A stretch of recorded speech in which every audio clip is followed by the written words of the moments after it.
फक्त तुम्हीच नाही तर थंडीमध्ये बाप्पा सुद्धा स्वेटर घालतो. पुण्यातल्या या स्वेटर घालणाऱ्या बाप्पाची ही स्टोरी नक्की शेअर करा.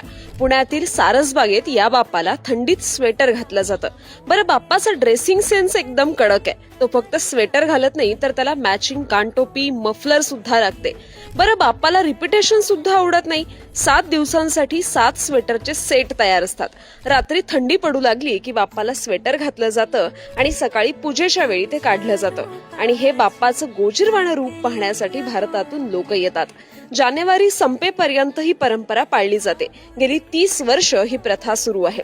थंडी बदलते, फॅशन बदलते, पण सारसबागेचा स्वेटर बाप्पा तो तर दरवर्षी तितकाच गोजीरवाणा, तितकाच ट्रेंडिंग मध्ये असतो. थंडी पण वाढत चाललीये, मग वाट कसली बघताय? एकदा भेट द्याच या स्वेटर घालणाऱ्या बाप्पाला. पुण्याच्या मित्राला कमेंटमध्ये मेन्शन करा आणि संवाद सेतूला फॉलो करा.